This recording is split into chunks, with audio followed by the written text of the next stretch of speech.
Shalom Bapak Ibu Saudara yang dikasihi Tuhan, selamat pagi, bertemu lagi dalam program kita 3 menit penuh harapan.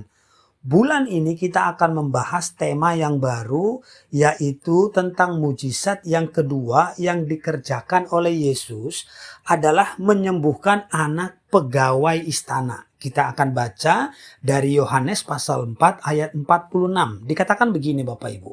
Maka Yesus kembali ke Kana di Galilea, di mana ia membuat air menjadi anggur, dan di Kapernaum ada seorang pegawai istana, anaknya sedang sakit. Nah, Bapak Ibu Saudara yang dikasihi Tuhan, coba bayangkan ini bahwa Tuhan yang sama, tempat yang sama, tetapi mujizat yang sama sekali berbeda. Di Kana dulu, Yesus menyentuh air dan mengubahnya menjadi anggur. Sebuah mujizat yang spektakuler, mengundang sukacita, pesta, dan menjadi tanda awal pelayanannya yang penuh kuasa dan kasih. Namun kali ini saat ia kembali ke lokasi yang sama, tidak ada air yang berubah, tidak ada pesta, justru dia menerima berita tentang seorang anak yang hampir mati dari kota lain. Dan yang dilakukannya bukan menyentuh, bukan mendekat, bukan hadir secara fisik, hanya satu kalimat yang keluar dari mulut Yesus, anakmu hidup. Satu kalimat yang melintasi jarak puluhan kilometer, satu kalimat yang memotong waktu dan logika, satu firman yang menghidupkan. Inilah yang sering kita abaikan. Kita berpikir Tuhan hanya bekerja dengan cara yang sudah kita kenal. Kita berharap Tuhan mengulang pola yang pernah kita alami. Kita ingin caranya mudah ditebak supaya kita merasa aman. Tapi Tuhan bukan mesin. Ia tidak bekerja secara template. Ia adalah Sang Pencipta yang selalu menciptakan keajaiban baru.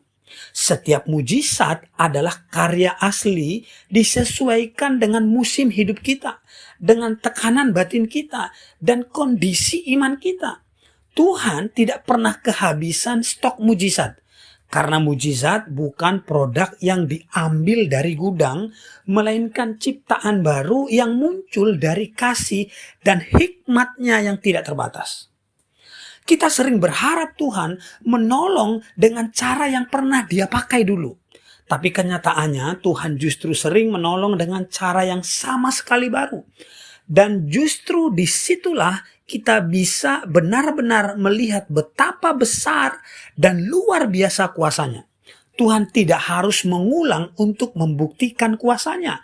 Justru dalam ketidakbiasaannya kita melihat keindahan dan kemuliaannya.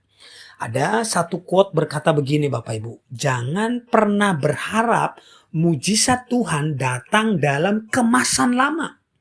Ia adalah seniman agung yang selalu mencipta keajaiban baru melampaui pikiran kita.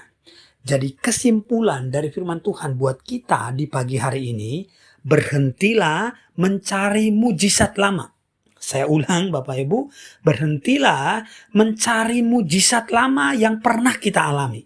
Jangan batasi Tuhan dengan pola pikir manusia kita yang kaku. Mujizat Tuhan adalah tindakan unik, tindakan yang baru dan inovatif. Setiap hari, setiap detik untuk hidup yang terus berubah, bersiaplah untuk kejutan-kejutan baru yang kita tidak pernah bayangkan sebelumnya. Amin.